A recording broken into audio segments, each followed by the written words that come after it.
حياكم الله يا كرام. بدي أحببك بالاستغفار وأبقى أتكلم عن الاستغفار، لأنه الاستغفار هو كل شيء تبحث عنه. والله قسما بالله أنت لربما تفننت في عبادة الله، ولكنك لم تأخذ الاستغفار محمل الجد بلزوم الاستغفار. يعني لزوم كما قال رسول الله، يعني خارطة الطريق هي لزوم. يعني دائما أنا مستغفر، فإن قرأت القرآن برجع للاستغفار، إن صليت على رسول الله برجع للاستغفار. فالغالب علي بالليل والنهار هو أستغفر الله أستغفر الله أستغفر الله. شايف الهم إنك أنت مثلا بدك تعمر بيت، مش عارف منين تبدأ، وين أدور شغل، أنت استغفر.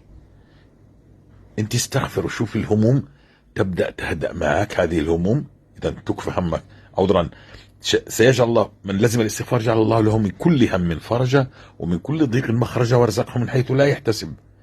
فهذا الهم سيبدأ يهدأ يهدأ يهدأ. أنا ما بقول لك يوم ويومين وأسبوع وأسبوعين وشهر وشهرين، لكن أنا بقول لك إلزم الاستغفار والأمور تدريجيا ستبدأ تتغير معك. والله لو صليت وقمت الليل كله لا يشبه الاستغفار، لأنه الاستغفار هو التعظيم، والاستغفار فيه الوعود، وهو مفتاح خزائن الله. فلا تدخل رمضان وانت غير مستغفر وتظن انه الختمات اولى لك من الاستغفار.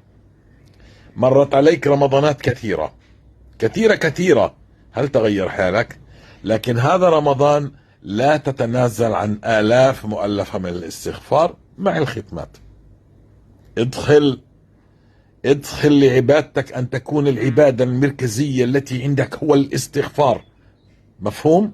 إذا بدك تفلح في هذه الدنيا ويتغير حالك وتجد إنك في ثقة في دين الله ووعود الله، والأمور عمال تتحسن والأرزاق عمال تأتي والأمور عمال تتيسر، ادخل الاستغفار بكل قوة. يعني بقول لك والله ما تغير حالنا إلا بعد لزوم الاستغفار.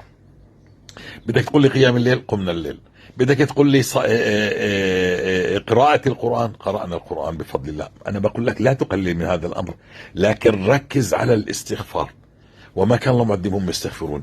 جد لي حالك بالاستغفار عشان تعيش حياة طيبة كريم ملئها الرضا، ملء رضا عن ربك. الله ينتظرك أن تستغفر عشان يفتح عليك الخزائن، وانت بدك تحوقل، وانت بدك تروح تعمل أشياء أخرى. الزم الاستغفار واقرأ القرآن. ادخل تارك للذنب، إن أحدكم لا يحرم الرزق بذنب. فلا تستمر بالذنوب، وقف الذنوب والزم الاستغفار مع كل العبادات سترى عجب. السلام عليكم.